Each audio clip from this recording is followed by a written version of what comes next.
Right now on the National Weather Desk, El Nino winter, how the weather pattern could impact the upcoming season. The effects of El Nino are pretty pronounced across a lot of the continent and really a lot of the world. Retreating river.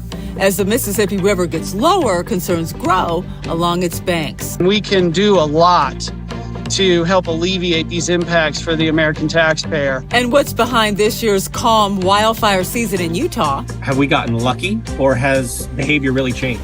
The impact a government shutdown could have on national parks. Past government shutdowns have left trash uncollected. And what you need to know about the last supermoon of the year. From our nation's capital, this is the National Weather Desk. Good morning and welcome to the National Weather Desk. I'm Angela Brown. Now, not only we can say winter is coming, but an El Nino winter is headed our way. It's a natural warming of the Pacific Ocean along with the equator.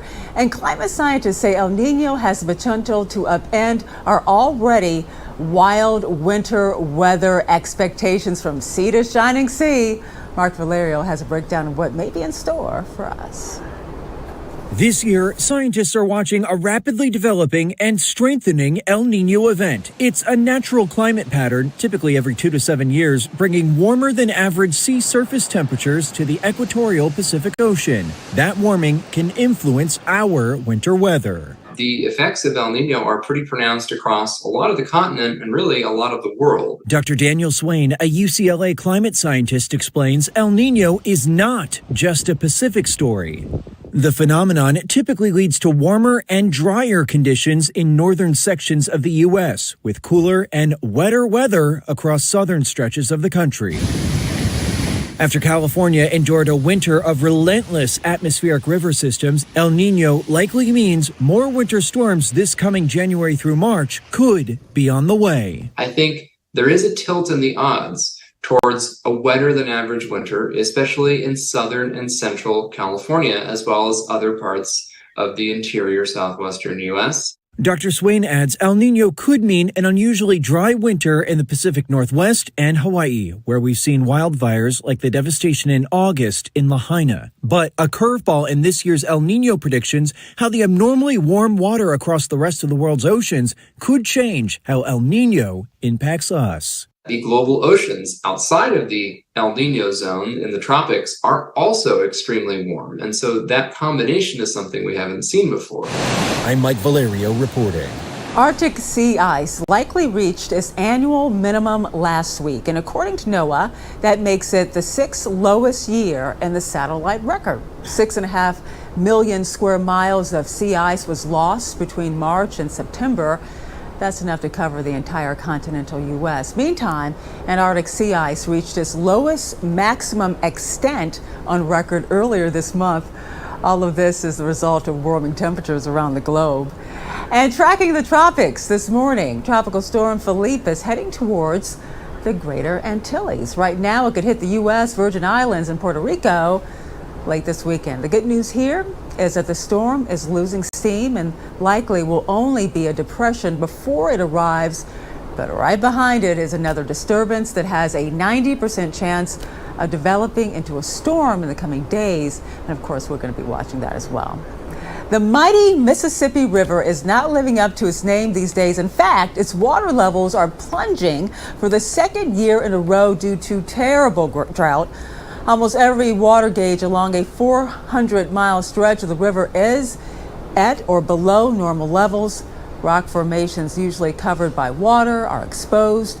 Now, this is very bad news for farmers. They rely on the river not only as really a water source for water, but also to deliver their crops on barges during the critical harvest season. Local leaders are meeting with drought experts to try to come up with some sort of a solution. So just how bad is the drought? Take a look at this. This is the latest map from the U.S. Drought Monitor. Those oranges and reds that you're seeing in Minnesota, Wisconsin, and Iowa at the source of the river are not good here. The mouth of the Mississippi is even worse, with exceptional drought in much of Louisiana. Just to give you some comparison, so 9 years of drought in the Southwest did not come with a $20 billion price tag that we got for 40 days of drought. In Louisiana, the drought is causing salty ocean water to push north into the river.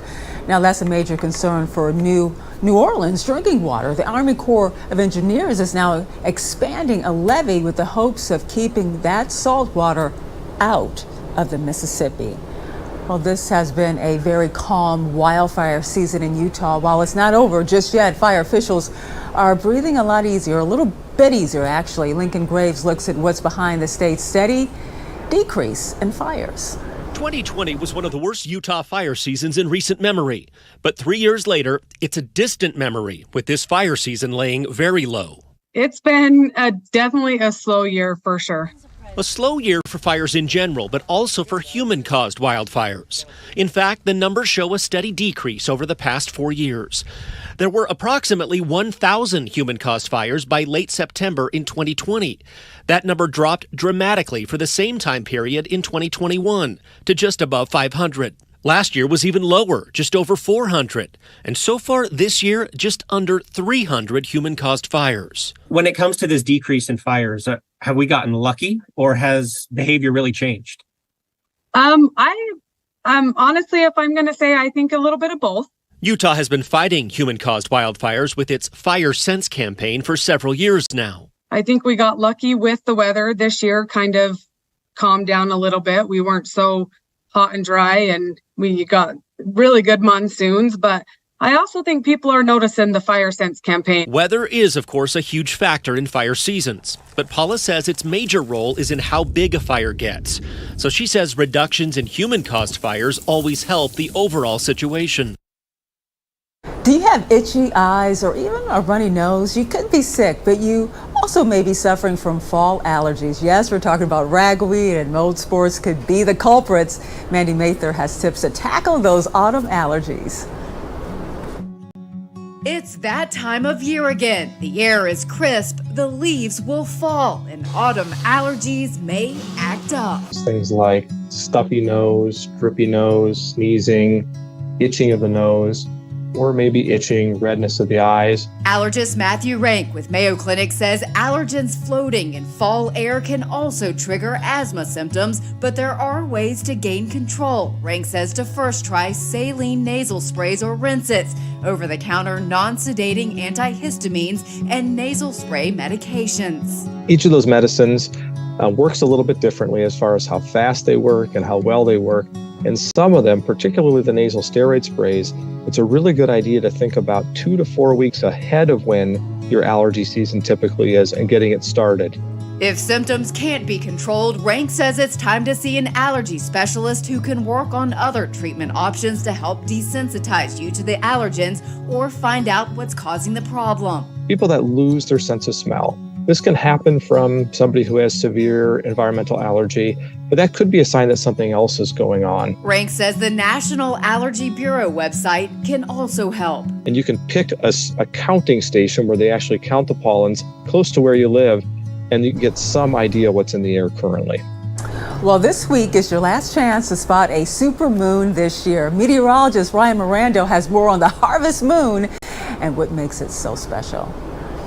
This Thursday night, it's going to be a great night to get out your telescopes as we have our fourth and final supermoon of 2023. You're going to get the telescope out so you can see all of its bright glory and its beautiful craters. This is the harvest moon because we're getting into the autumn season. Normally when our crops are harvesting, we're ending the growing season. But since it's a supermoon, it's going to appear larger and brighter. The largest it will appear is on Thursday night at about 30 minutes after sunset time, but it'll be peaking in brightness through the overnight hours into Friday morning. If you do miss the supermoon though, you have to wait until the end of next summer in 2024 for the next big supermoon.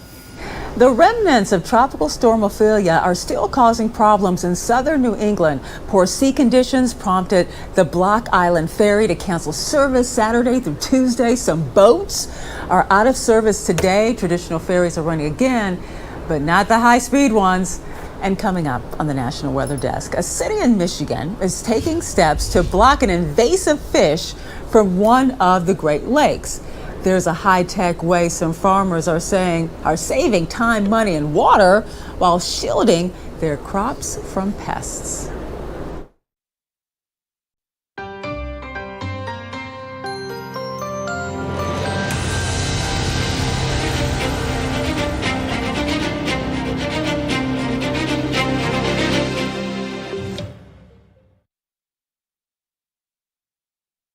I'm meteorologist Charlie Lopresti with Look at the Northeast. We have more great-looking weather in the Northeast in the coming days. 60s and 70s will be common for highs today. Notice a mostly sunny sky. This is 2 o'clock in the afternoon today. Heading into Thursday, kind of more of the same. Chilly nighttime temps should be expected. Nighttime lows will be in the 40s, but daytime highs will be in the 60s and low 70s. Some of those clouds you're seeing to our south, some of those clouds will get into the Northeast on Friday. There even could be some rainfall in northern New Jersey and New York. I'm meteorologist Jonathan Myers, and here's a look at the Mid-Atlantic region. Starting off our Wednesday with temperatures in the 50s, a little bit of cloud cover, some drizzle as well. Now, as we work into the afternoon, beautiful weather west of the Appalachians, but up and down the 95 corridor, still, some extra clouds and some cool temperatures. Hard pressed to get much out of the 60s. The leftover remnant circulation of Ophelia is still out there, giving us a little bit of a dreary pattern that may break as we head towards the weekend. That's the scene here.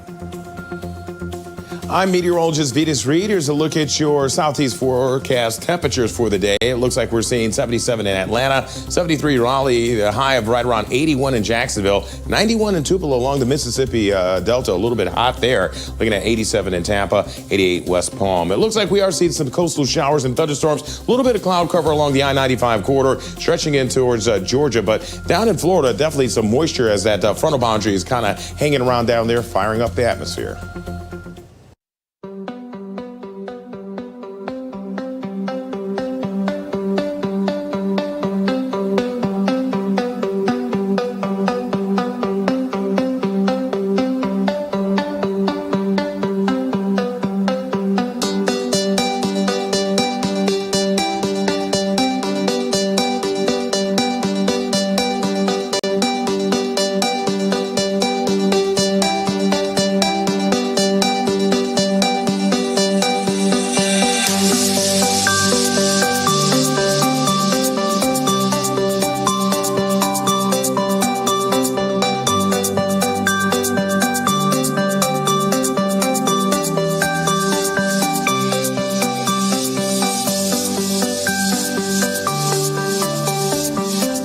Weather Window, presented by the National Weather Desk. Heading to the beach anytime soon? You could be joined by manta rays, such as these, hanging out in the surf of Orange Beach, Alabama. All the rain this week in the Pacific Northwest is sure to help Washington's Snoqualmie Falls remain as spectacular as ever. And depending on where you live, fall colors are starting to appear, such as here in Dayton, Ohio. Want to see your weather photos and videos on TV? Click Chime In on this station's website to share. In West Virginia, concern is flowing through an area hit by floods last month. Some folks in Boone County are looking for long-term solutions after a culvert was washed out because they're afraid it's going to happen again. Anna Saunders has more. It ain't going to stay this way because it's going to definitely wash out. And all this is going to go, and we're going to be cut completely off. And it'll be worse the second time around. Missy Perry lives on Lick Creek Branch, and every day since August, living here has had her and her neighbors on edge. A nightmare. I mean, I was scared that there was going to be a fire, and a fire truck couldn't get up there. I was worried that somebody was going to need an ambulance. How was the ambulance couldn't have got here? I mean, it was just a fear of the unknown, really.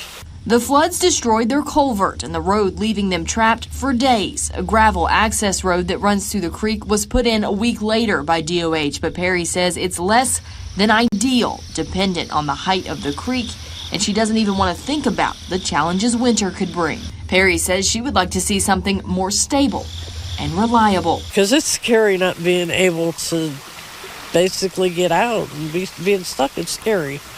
And thinking you're going to need help and can't get help, that's terrifying. As Congress struggles over a spending deal in Washington, D.C., concerns are growing about a government shutdown. Bob Aaron reports if a shutdown does happen, it will likely impact a national park in West Virginia, which has seen a boom in visitors. Fears it's coming this weekend to the U.S. and to federal facilities like West Virginia's New River Gorge National Park. National park status has helped pump up visitors to the gorge by 33%. There's concern that federal contractors or tourist services around national parks could see disruptions or some kind of downturns. The National Park Service estimated that a 2013 government shutdown cut visitor spending $500 million nationwide. These North Carolina tourists were glad they rode and saw the park before any closure. But we enjoyed the ride through, especially down around the old bridge, back up where we could see the bottom of the bridge. The new one looked really good. Most of the roads through the national park are state roads, so they would not be subject to closure, no matter what decisions are made about park facilities. Past government shutdowns have left trash uncollected at New River Gorge and closed visitor facilities. For years, Traverse City, Michigan has debated the best way to reconnect the Boardman River to Lake Michigan. But finally, the plan to create a fish pass, a barrier that will block harmful invasive species, is moving forward. Mark Cholette shows us why this is such an important project. A couple of years ago, 3 to be exact, the Great Lakes Fishery Commission and the Army Corps of Engineers had everything they needed to finish what they considered the capstone of the entire Boardman River restoration project. We made it to the groundbreaking phase, so there was a considerable design element of that where we worked on the design and how it would look. And contracts and budgets were in place to replace the old dam with one that would allow some fish through and others, and invasive species like lamprey, not. So this is needed. This is needed for the Boardman. It's also needed for the Great Lakes as a whole. With the last several years in court, the mission and the design didn't change, but something did. Unless you've been living under a rock, a lot has changed in the past couple of years in terms of the cost of just about everything. Originally budgeted for $19 million, costs have since gone up. In the year and a half, 2 years that we've been in the delay, things have changed in terms of materials and the availability of subcontractors. So it's natural that we would have to go back and take a look at something. We're not going to hold the contractor to something that's a couple of years old now. And we're in that process right now. The process of figuring out how much it's going to cost to build that 2020 $19 million plan in 2023 dollars. We're hoping within the coming weeks we'll have a good understanding of what the new costs will be, if there are new costs, and how we can move forward. They should know that in a couple of weeks, and then in a couple of months. I'm cautiously optimistic that we might be able to begin the construction still this year in 2023. So we'll see how things go. And once it begins, it's closer to being done. Drones are used for so many things these days. It turns out a Texas company is using these high-tech machines to spray fields and trees in a way that can save time and also money. Rich Rodriguez shows us how they work. Arthur Erickson is a creator of Helio Agri-Drones. The Texan started his company in 2015, but it took 4 years to convince farmers using a drone is an effective way to spray chemicals. I'm going to go spray your land. Give me 200 acres, not the whole thing. Give me 200 acres. I'll spray it. We did that for several farmers for several seasons, and they saw that they got really good results. Helio had to prove that effective spraying doesn't require hundreds of gallons of water. Kurt George farms rice and almonds in Northern California. His Agri-Drone sprayer holds 18 gallons. He says it's cheaper to operate and faster. There's fewer and fewer crop dusters up this way. I can spray when I need to. The drone with an 18-gallon tank is the biggest Helio makes. Each pass can make a 40-foot wide swath. Our biggest drone, for example, could do 100 acres in, let's say, an hour and a half, give or take, depending on what dosage you're spraying at and how quickly you work. But Erickson says a drone sprayer doesn't have to be big to be effective. So if you're a very small farmer, right, that only has 100 or 200 acres, you might only need to buy our smallest drone. Farmer Kurt George has a pilot's license to operate his big drone. The nozzles are underneath the propeller, and it forces that material down into the crop. And could I really get the same results out of 1/10 the amount of water? And the answer is yes. By piloting his drone, George realized that a tank of spray goes a long way with the drone. You fill it up, you send it out, it makes several passes in the field, and it's like a NASCAR pit stop. It comes in for about 90 seconds, refill it, hit the button and send it back on its way.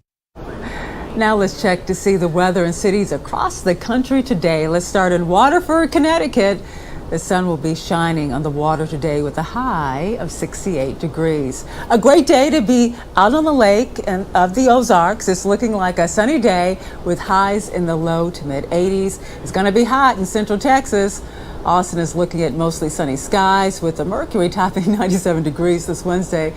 And let's end our tour with a visit to Governor's Harbor in the Bahamas. It's going to be a spectacular day there with mostly sunny skies with a high temp of 87 degrees. Before we head to break, an aerial view of Tuscany's farmlands in Italy.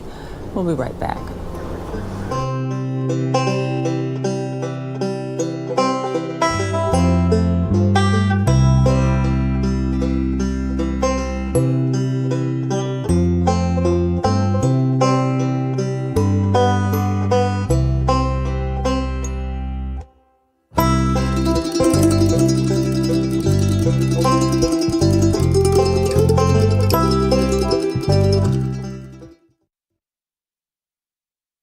Well, a very good Wednesday morning, everyone. I'm meteorologist Andrew Buck-Michael. Taking a look at your weather across the Midwest. The area of low pressure that's been across the plains the last several days now moving its way towards the Ohio Valley with scattered showers and thunderstorms.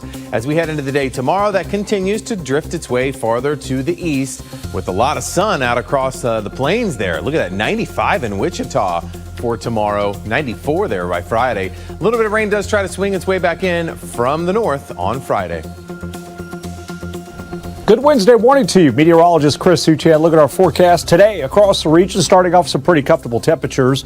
A lot of sunshine through the afternoon, still unseasonably hot. Highs 80s, 90s, pretty common across the region. Slight rain chance near the Gulf and out to West Texas. We head into your forecast Thursday.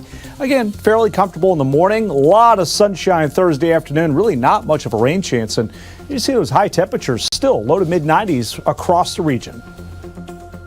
Hi there, everybody, and a good Wednesday morning to you. I'm meteorologist Shannon O'Donnell. Another big autumn storm rolling into the Pacific Northwest today. We'll see rain and wind and some really terrible morning commutes there between Seattle and Portland, with that double punch coming in this morning. 105 out of Phoenix, so that heat stubbornly hanging on there in the desert Southwest. But again, the next weather maker definitely causing trouble in the PNW. That rain moves into Idaho and Montana later today. And that's the scene from here.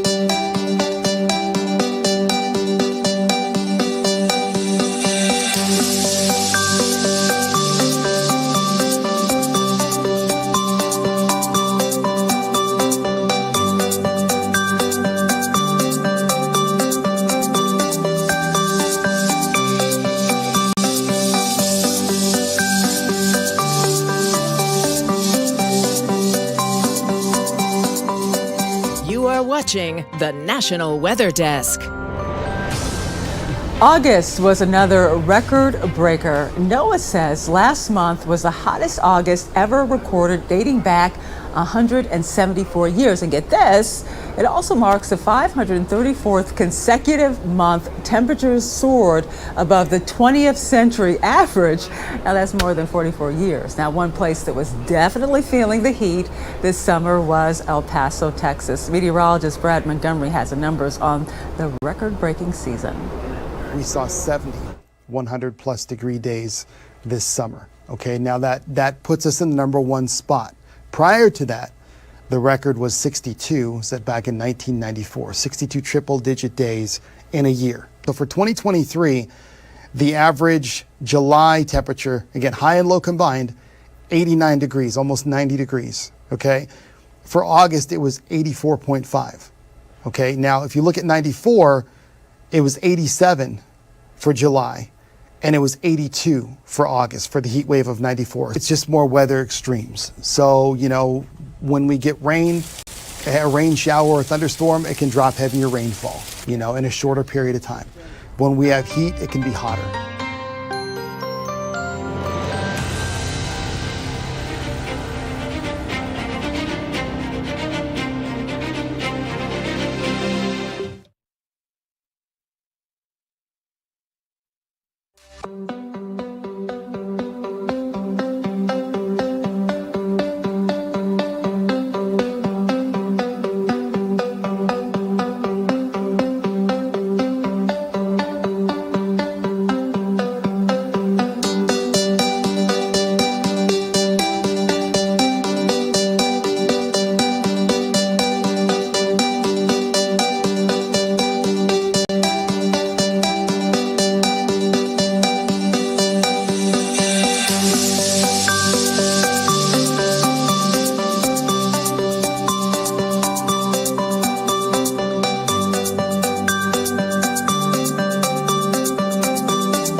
And thank you so much for joining us today. Tomorrow on the National Weather Desk, we'll look back on the lessons we learned from Hurricane Ian, which made landfall 1 year ago. I'm Angela Brown. Make it a great day. We're going to see you right back here tomorrow.